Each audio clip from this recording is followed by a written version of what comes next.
Institutions have been buying ETFs for 7 consecutive times at a higher price. Is $100,000 the new bottom line for Bitcoin? Transaction fees hit a 3-year low, but miners refuse to sell coins? Politics, blockchain communications. Has Trump come up with a 3-in-1 fan-cutting machine? Genius Act passed the United States, sets the rules ready to become the stablecoin boss? One is focusing on R&D, the other on policy. The two giants of Thailand and Malaysia are competing for the encryption cake. From surpassing Uniswap to reaching 400 million transactions, is BNB Chain about to become the dominant force? Wednesday, June 18th, BitcoinTV English channel, where is the coin chain? I am Michael. Let's start with the 24-hour data headlines in the cryptocurrency world. This morning, the United States directly threw a policy nuclear bomb, and the Senate officially passed the Genius Act. This is not just talk, but the first time that the federal government has seriously legislated on stablecoins, and both parties have agreed, which is very important. The market immediately gave face. The latest data from CoinGlass shows that as of June 17th, the total market value of mainstream stablecoins such as USDT, USDC, DAI, and FDUSD has reached a new high of $223.9 billion, directly breaking the record. At the same time, Bitcoin is still firmly above $100,000, and the on-chain activity and liquidity have obviously recovered. The market value of stablecoins has increased from last year. Q4. The 180 billion has risen all the way to the present, and it can be seen that the funds are beginning to stay on the chain with confidence. At present, the Genius Act is advancing step by step, and stablecoins, which were originally regarded as a small tool for on-chain wage coins, have suddenly become the new darling of the financial circle. Bank of America, Morgan Stanley, Societe Generale, and Santander of Spain, all of these old banks have gone to study what is on-chain settlement and how to make stablecoin agreements. Even Walmart and Amazon can't sit still and are considering whether to simply issue their own coins or cooperate with a leading project. Once the bill is implemented, stablecoins will become a key bridge connecting the banking system and the on-chain ecology, reshaping the global payment landscape, and it can be regarded as a formal policy mode for the stablecoin. The situation in the Middle East is tense. Israel and Iran are drawing their swords, but Bitcoin is not in a hurry and is holding on to the $100,000 mark. The United States has said, in the next 48 hours, either talk or fight. The market was shocked, but the data on the chain was unusually calm. No one was seen dumping the market, and the mood was stable. The Coinbase Premium Index has been hanging in positive values for the past week and is now 0.037, which means that American institutions are still paying more to buy Bitcoin, and the accumulation of funds is so firm. The ETF is even more fierce, with net inflows for 7 consecutive days, and yesterday it received $217 million in one day. To put it bluntly, the current thinking of institutions is not afraid of shocks and buy at low prices. Although Bitcoin was hammered down from $110,000 by the situation in the Middle East, the 100,000 mark has been stretched into the eye of the storm. Now the market is changing hands here in full swing, and it seems that it is going to create a new center.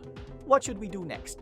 If Iran and Israel shake hands, Bitcoin may surge immediately. If the fight continues, Bitcoin's safe haven buff may be directly increased. The chain has been a bit deserted recently. The latest data shows that the proportion of Bitcoin transaction fees to the total income of miners has fallen to 0.99%, directly setting a new low since 2022. In other words, miners are now basically drinking northwest wind by collecting fees. Although Bitcoin is still stable above $100,000, the activity on the chain is indeed not high, and the fees are very low. Miners can now get 3.125 Bitcoins for each block, about $327,000, but only receive an average of $1.45 per transaction.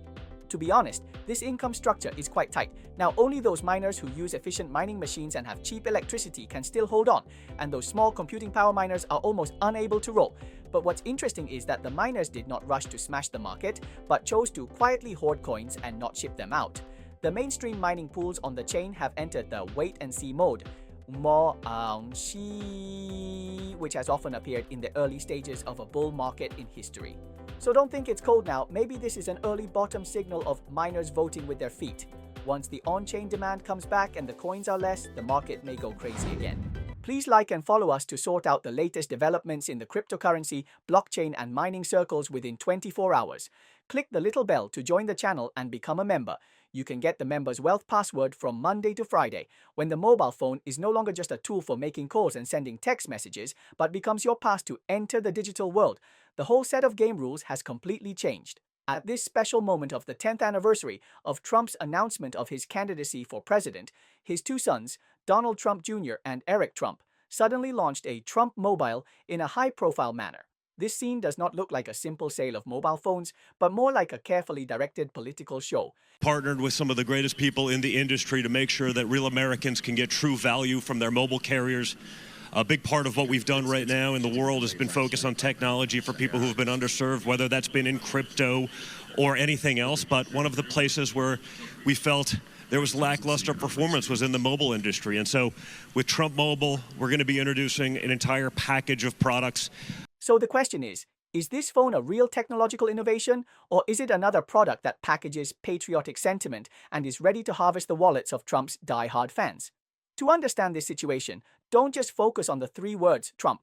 The key is to look at another place that is not very noticeable but is quietly fermenting, the crypto world. Don't forget, wasn't the Solana Saga phone, which was once laughed at, also criticized to pieces? As a result, this year it actually relied on the on-chain ecology to resurrect from the dead, and a wave of sales rushed to the hot search. So this matter may not be that simple. Maybe the Trump phone has also set its sights on the fat piece of meat on the chain. The Trump family recently authorized the launch of the T1 phone, priced at $499 and $47.45 per month for unlimited calls, text messages, and data, and supports 5G, international roaming, and roadside assistance. Although the official claim is made in the USA, some components are questioned as still relying on overseas. At the same time, Trump Media, owned by the Trump family, is promoting Bitcoin and Ethereum ETFs to build a patriotic economy layout that links media, finance, and communications. What is the purpose of this Trump phone? To put it bluntly, it is not designed to compete with the iPhone in configuration, but a set of politics plus business plus finance, experimental devices created by the Trump family. To put it bluntly, the T1 phone is to become the digital ID card and a wallet terminal of Trump fans. If it just puts up Made in the USA label and gets some phone packages, the ending is likely to become the next Freedom phone. A flash in the pan and a joke. In early 2023, Solana's Saga phone was seen as a failed attempt at encryption hardware due to its high price of $1,000 and cold market response.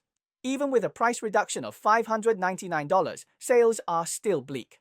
However, at the end of the year, the situation took a sharp turn for the worse, and each Saga phone user could receive an airdrop of 30 million bonk tokens. This incentive suddenly ignited market enthusiasm and reversed the entire situation.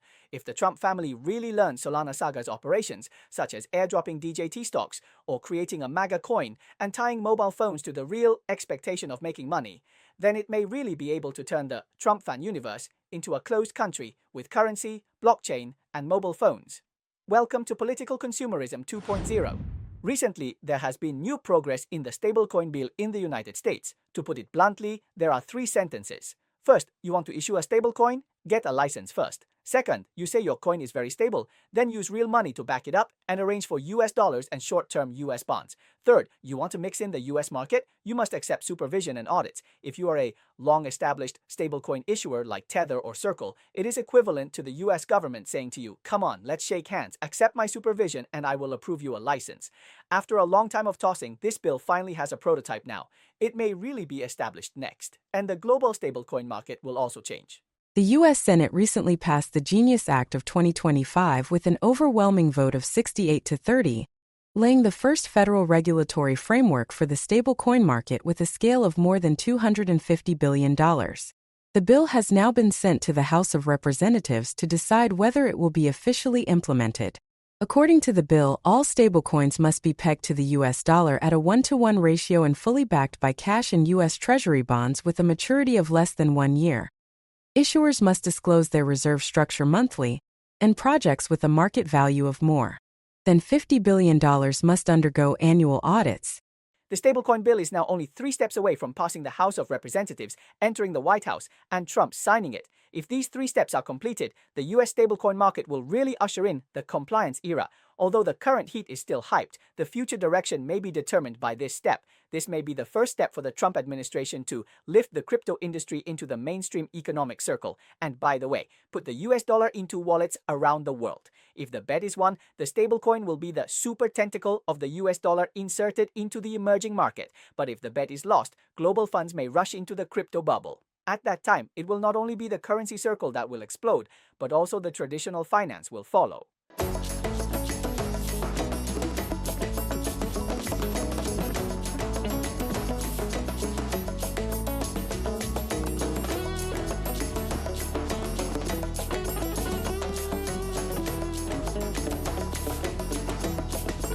tighter regulation, tax cuts to make money, Asian countries are starting a crypto melee. DeFi, memes, and incentive funds are all flying together. What faith code is hidden behind BNB Chain? The Asian crypto community has been very lively recently. The Monetary Authority of Singapore has directly revealed its trump card. Crypto platforms registered locally and serving overseas must either get a license quickly or pack up and leave. Hong Kong has shown the posture of a financial city. The Stablecoin Act passed in May is expected to take effect in August. Ant Group can't wait and is the first to apply. Japan is even more direct. MetaPlanet announced that it will hoard 210,000 bitcoins by 2027 and will also build a Bitcoin-themed hotel. However, the most aggressive ones are the twin stars of Southeast Asia, Thailand and Malaysia. One, generous tax gifts, and the other opened a coin circle laboratory.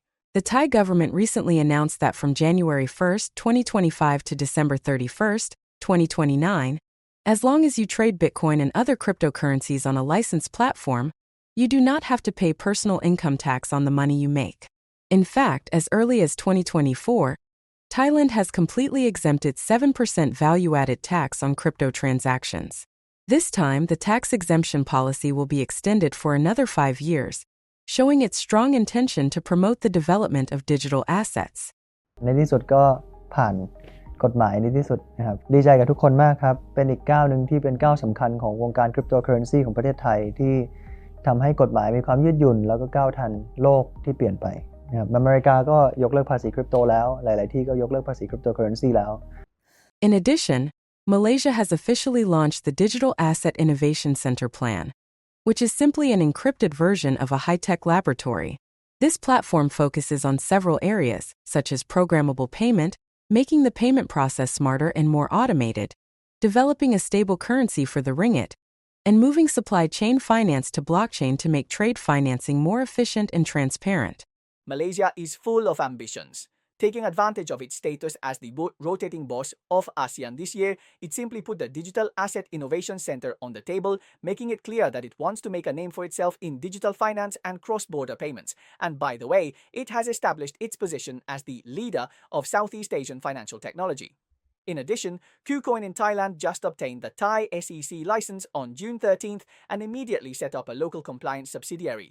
Tether is not far behind and launched the gold token in Thailand in mid-May, stabilizing the currency while showing off its wealth. To put it bluntly, all Southeast Asian countries are now eyeing the huge cake of digital assets. Thailand relies on tax-free policies to attract investment, and Malaysia relies on the establishment of an innovation center to attract technical flow. No one is willing to be a spectator. In the next few years, this place may really become a new outlet in the global currency circle. Whoever gets on the bus first will get the meat first. BNB Chain has been going crazy recently. Since May 2025, the daily transaction volume on the chain has soared from 6 million to 15 million, and the number of active addresses is about to break 2 million. The number of real users has also reached a record high of 1.7 million. The Binance Alpha project in the ecosystem is like a chicken blood injection. The weekly transaction volume soared by 122.5%, and the weekly transaction amount increased by nearly 80%. In May, the total DEX transaction volume on BNB Chain directly exceeded $178.2 billion, setting the largest monthly increase in history. Why did it take off suddenly? Don't worry, there are 3 hidden reasons behind it. Buff point. The 3 key factors behind the explosion of BNB Chain are: first, the DeFi trading boom. PancakeSwap's daily trading volume once reached $3.3 billion, even surpassing Uniswap for a short time. The monthly trading volume of the entire chain DeFi reached $147 billion. Second, the meme coin effect. Since March, the daily trading volume has reached $1.64 billion, effectively activating the participation of retail investors. Third, the official support policy.